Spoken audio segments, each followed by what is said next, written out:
With this, I would request Honorable Governor Sindh, Mohammad Zubair, to present his keynote address.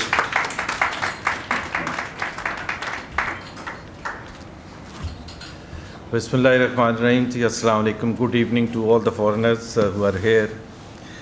If the foreigners were not here, I would have asked whether I can make the speech in Urdu in the English Union.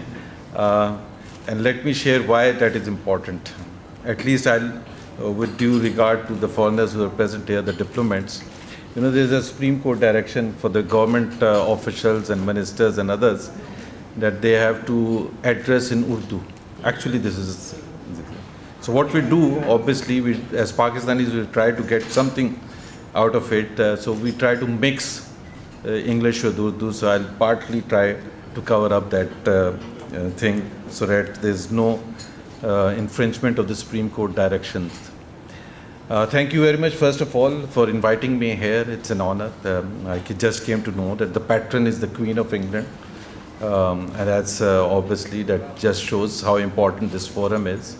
And outstanding people who are sitting on the dais here on the stage reflect the quality of the English-speaking union and its contribution.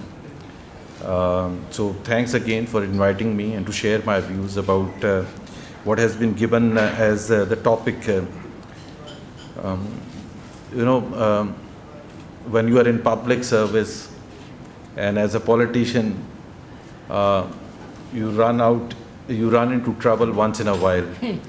And that's sometimes for your own fault because you've said something, and sometimes you haven't said anything and it's totally twisted in a manner to reflect, to go after you.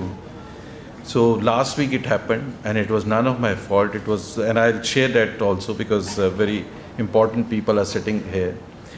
So someone advised me that please keep a low key, don't talk for the next 2 weeks. And I said, I have to make 3 speeches in a day. How can I not talk? That's part of my job. He said, don't go. I said, how can that be possible? I mean, there's so many forums which where, and I don't invite the media to meet me. The media obviously has to cover. So sometimes I'm generally known as a person who's does not pick each word very carefully. And I'll share on a light note that, as federal part of the cabinet, whenever you are going out to keep places, sensitive places for Pakistan, like US, like India, like UK, like Russia, you get a briefing from the Foreign Office so that what you have to say and what you don't have to say. And so each time I was going to I didn't happen to go to Russia in the previous 3 years, but US several times, India I had to go twice, UK several times. And so each time I would call the foreign minister, the special assistant, Mr. Tariq Fatmi, for advice. And he said, look, Mr. Zubair, I can give you 10 hours of advice, you will still speak what you want to speak. Generally, I think as public leaders, we have to come and speak the truth in a diplomatic way, as truthful as possible. I'm just saying this because today and in the last few days, I'm choosing every word very carefully so that it's not misinterpreted. With regard to I was asked just now, what is my priority and what am I supposed to do as governor of Sindh? I think there are certain jobs which are obviously defined that if you are a finance minister, federal finance minister, there's a particular thing that you have to do, or as export promotion head, you have to boost export and so on. But as governor Sindh, it's slightly different from the rest of the governors in Pakistan. At least there is a constitutional position that you have, which you can do this and you can't do this. You are not the chief executive of the province, clearly, but Sindh is different in many respects compared to the other provinces. First, from a law and order point of view, Karachi has been in the center of a serious law and order situation for several decades, and that meant that rangers had to be present here for the last 25 or more years. And more recently, since 2013, rangers have been undertaking an operation here along with police and other agencies. And therefore, because rangers come under the federal government, therefore the role of the governor in ensuring the law and order from that standpoint. The second thing, which is extremely important, the role of the governor in present circumstances, I would say, always should be, but in present circumstances is even more. And that comes from the fact that in the last 3 years or so, since the operation started, month by month, we have seen significant improvement taking place as far as the overall situation in Karachi is concerned. And today, when we talk, it's almost a normal city, thankfully. It's almost a normal city. People are going around their business. And when I say a normal city, you compare this with what was happening in June 2013 and before that. This was a city which was ripping apart the country. It was a city which could be called to a complete standstill on a 10-minute notice. And not just a peaceful shutdown always. Most of the time it used to be dramatic, several people being killed and kidnapping and buses being burnt and whatever was happening. And this was happening in the financial hub of Pakistan. So when something like that for decades is happening in the financial hub of Pakistan, it means that the entire country will suffer from an economic standpoint. And that is what was happening with Pakistan as far as the economy was concerned and as far as... Sorry, sir. I think let them be seated. Sorry, Governor. No problem. So this is what Karachi was, a financial hub of Pakistan, supposedly leading Pakistan towards economic prosperity. But for 25 years or so, this was the city where most people would agree that no foreigner was ready to come even for a day, because you could not plan with certainty any business or economic activity. And even if you could, there was obviously a security perspective that the foreign companies certainly were issuing to its executives who were to come to Karachi, that this is not the place to come in normal circumstances unless unavoidable. So imagine if London was to go through what Karachi went through in the last 25 years, and then we question the wisdom of why UK's economy is not booming. I mean, the answer is very simple. If the financial hub is restricted to even the normal people to come for a visit, forget about the investment. Because if the financial hub is not attracting investment, then the rest of the country will suffer. And this is what, I mean, if you look at Pakistan's economic growth in the first 40 years or so, it was all led by Karachi. And when I say it was all led by Karachi, it was led primarily by the private sector. Karachi always was and will always be dependent on a vibrant private sector. So if you stifle the private sector, you just stifle the economic growth of the country, not just Karachi. So this was the situation in the last several years. So as the law and order situation significantly improved, there was this debate in Islamabad that we need to do something to boost economy. I mean, that is a normal debate that goes on, but a role of the governor to play sitting in the financial hub and to lead the economic revival of the country. That was basically the debate, and that was primarily the reason that I was brought here as the governor, to lead the economic turnaround, and that's what my number one job is. Luckily, the topic that was given to me, the economic prospects of Sindh, obviously has to be first initiated from Karachi. So what do we have to do? One way is to just sit back and relax as the law and order situation improves. The economic activity normally would start picking up.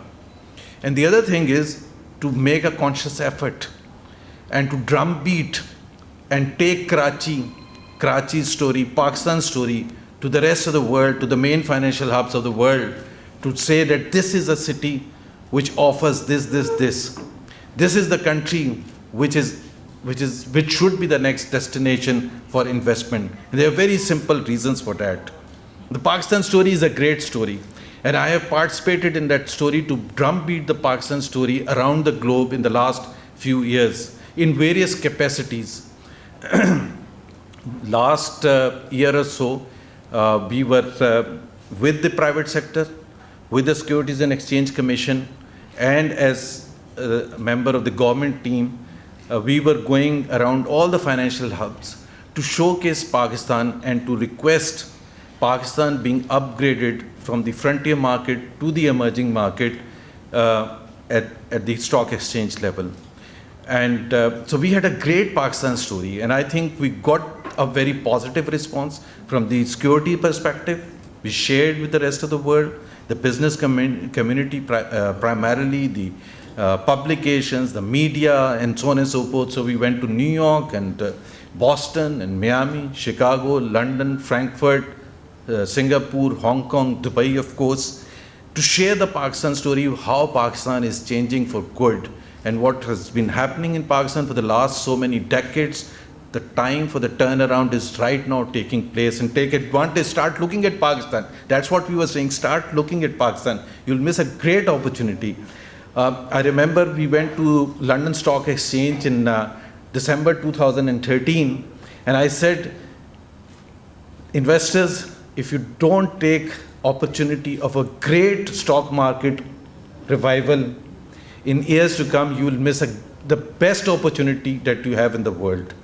And I went back in 2016 with this story again, and they were saying, is it still going to go up? And imagine from 16,000 as the index in May 2013 to 50,000 now, almost 50,000. It hit 50,000. It's unparalleled, unprecedented, and the best performance around the globe. And this is what Pakistan's story is. And the reason is why stock market did so well, but not the rest of the economy, is very simple. When you talk about the stock market, no one has to take the security risk of coming here, establishing business, and dealing with the people here. With stock market, it's easy. You are sitting in New York, you can put your investment at millions or whatever, and that's happening on a daily basis. So the Pakistan story is great. The only thing that differentiated between the stock market performance and the rest of the economy is the security perspective. So this was very simple mantra, as I say. In 2016, 13, as we were sitting, that you fix security, Karachi, Balochistan, the rest of the country in terms of militancy, in terms of Talibanization, or whatever you call. So an operation in Karachi, an operation in the rest of the country, Zubair, and a limited operation in Balochistan. And today the entire perspective is different. Today, with the grace of Allah, with the blessing of Allah, and the effort of all major stakeholders, we are seeing a different Karachi. So this is the time to launch a serious economic initiative. And that's what we have to do along with the private sector partners. And they are very excited. We have been talking in the last 2 months with all the major economic forums, FPCCI, Pakistan Business Council, Overseas Investors Chamber of Commerce and Industry, American Business Council, Karachi Chamber, leading financial institutions, and almost just about everyone which can make a difference as far as the economy of Karachi is concerned, and therefore the economy of Sindh, and therefore the economy of Pakistan. We've already showcased Karachi. I have gone to Dubai last month to showcase Karachi and to tell people that Karachi has changed in terms of law and order. It offers a fantastic opportunity. Here is a city with almost 75% middle class, educated middle class in most cases. This is a large city with almost 22 million people. One of the largest cities in the world, a middle class which would be the envy of any investor, an educated middle class, and rapidly expanding, fastest urbanization in the entire region, a youth bulge. So you've got everything. You just have to, as far as the government is concerned, provide the infrastructure, ensure law and order is maintained and continue to improve. And there's no global company in the world which can ignore a market of the size of Karachi. And that's what we have to drumbeat. But they have to know, and we have to reach out to them, we have to showcase, we have to take private sector people with us. In fact, today only, there are few private sector people. I was to go, but I had other commitments here. They are right now in New York, the Pakistan Stock Exchange people and some other business people who are in New York. Then they'll go to Boston also and London, again as part of the whole exercise to improve and turn around the economy. And that's what we are going to do. And that's what my primary job is. And I think when we are talking as governor of Sindh, obviously my responsibilities are not restricted just to Karachi.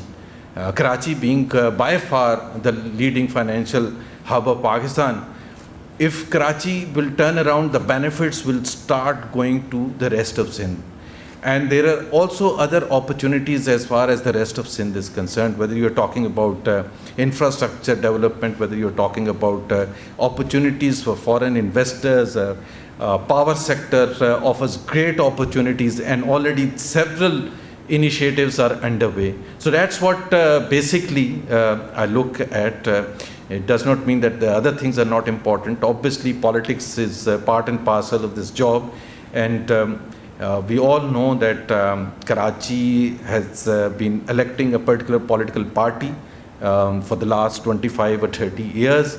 That political party has split into few factions. So today, as I stand here, I'm no expert to analyze and to make an assessment that which political party has the backing of the people of Karachi. So what that means is that there's a political vacuum, and that political vacuum has to be filled up. It's not just about the votes. It's also about the people of Karachi, especially the Urdu-speaking people of Karachi, who should not feel disenfranchised from the entire system just because, as they thought, that the party which cares for them, the party which understands their issues and problems and understands their expectations, is the party which is no more.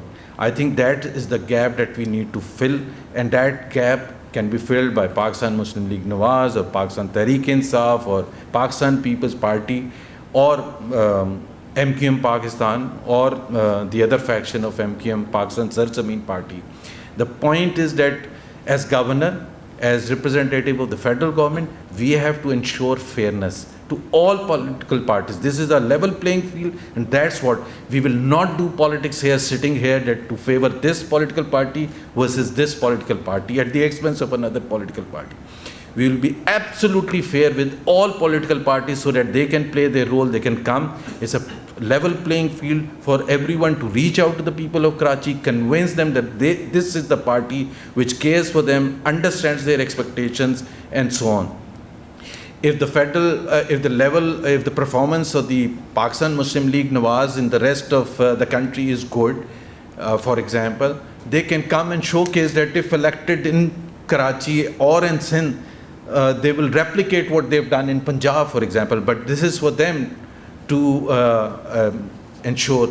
And the same is true for Pakistan Tehreek-e-Insaf. If the people in KPK feel fantastic about their performance over the 5-year period, they can come and showcase and talk about their performances back home, and talk about the fact that if elected in the entire country, as they have turned around KPK, they'll turn around the entire country, including Karachi and Sindh. So that is what I have to ensure, that it's a level playing field for everyone, and also stop doing the politics of the past.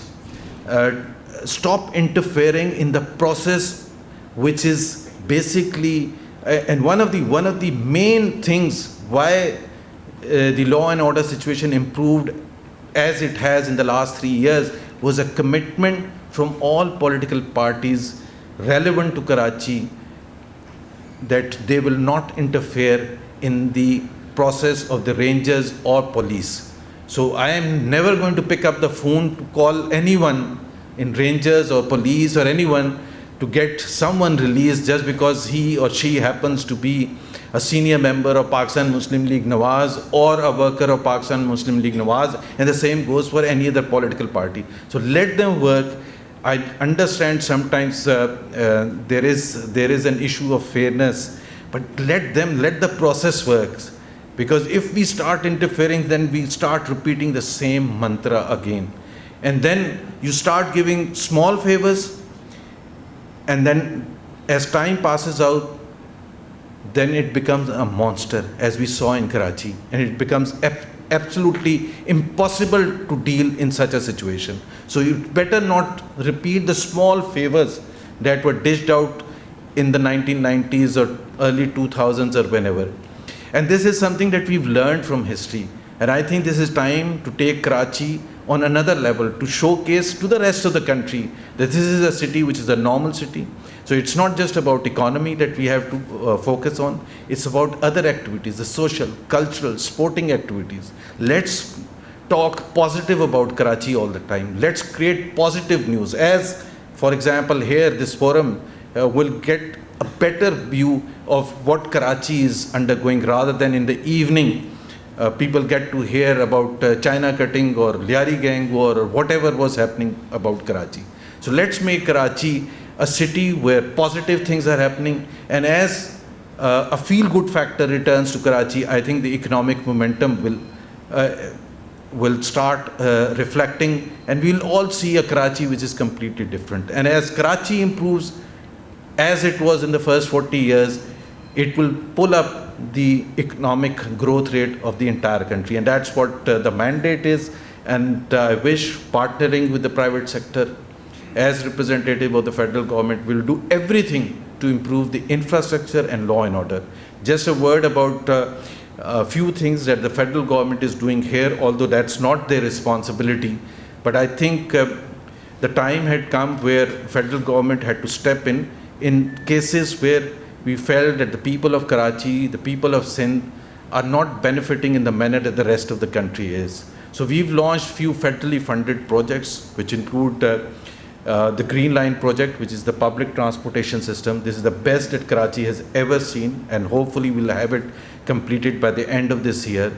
There's a water supply system that we've undertaken from the federal funds. The Liari Expressway is another project that the federal government is undertaking. We have announced initiatives in the health sector in a few cities of Sindh, in Hyderabad, Thatta and Nawab Shah. We're going to have announced few for Jakpabad, for example, in the within this week. The Prime Minister is going there on 14th of this month. We have already announced initiatives in the education center. We are going to start a university in Hyderabad. Imagine Hyderabad, the 5th largest city of Pakistan. The Hyderabad district does not have a university. Now, if someone blames the federal government of coming and announcing a university, a top-class university for the people of Hyderabad, I think it's unfair to get the criticism that why are we interfering in the affairs, because you can't leave the 5th largest city of Pakistan. This is the 2nd largest city of Pakistan, of Sindh. And yet it does not, the Hyderabad district does not have a university, and that's absolutely unfair. Similarly, the public transportation system. We've announced a public transportation system for Hyderabad, and we are going to make sure that Hyderabad gets as good a public transportation system as anywhere else in the country is. 2 weeks back, I went to review the Green Line project. And we were standing at the site, and we could see some of the buses, the public transport buses going nearby. And a typical scene in Karachi, which all of you can notice, people sitting on top of the buses, and within the bus you can imagine what would be happening with these poor souls. And I said, this is what is Karachi. Is it enough for the leadership in Karachi and Sindh to sit on national television and criticize and make fun of what is happening with the public transportation system in Lahore or Pindi or Multan? Is it enough? That poor guy who's sitting on top of the bus would question, forget about what is happening in Punjab, what about me? Is it something which is a normal thing for a financial hub like Karachi, which is producing more than 60% of the revenue of the country, to be treating its citizens like that? And I said this thing, and that's a fact. I said this is exactly the bus in which I used to travel when I was studying here. The only difference is that 25, 30 years on, the bus has no windows, it's almost falling apart. And because the population has grown, therefore the people find no other space but to sit on the top. And that is what we have accepted. So what is going to happen if the federal government does not take that initiative? What is going to happen 10 years from now or 20 years from now? I mean, these buses in any case will stop running after a while. I mean, they're already finished. No other city in the world would allow such buses to continue to operate, but obviously there is no other option but for the government to sit back and relax and poke fun at what is happening in the other cities of Pakistan with regard to public transportation. But that's not just limited to what the federal government can do. We at the level have to bring in private investment in public transportation, and that's what we are doing. We already had, I invited the CEO of Uber, and I can tell you in the next 8 months, 50,000 jobs will be added for the people of Karachi with private sector investment coming in here. And this is just one example that I am giving you here of how private sector can partner with the government, but for that you need to have an understanding. At the level of Karachi, there's a committee that was set up by the Prime Minister 3 weeks back when he was here to overall review the economy and suggest improvements. But there's specific Karachi things that we are studying, and one of them is the Urban Development Fund for Karachi, to be raised with the private sector in Pakistan and outside Pakistan. And that's what we are going to do, because obviously the gap between Karachi and major cities like Lahore is so huge that no matter what the federal government can do, no matter what the provincial government can do, you cannot fill that gap unless the private sector pumps large doses of money, either through investment or through fund creation, like I suggest. So we are going to have all sorts of things coming to Karachi in the next few years, and hopefully,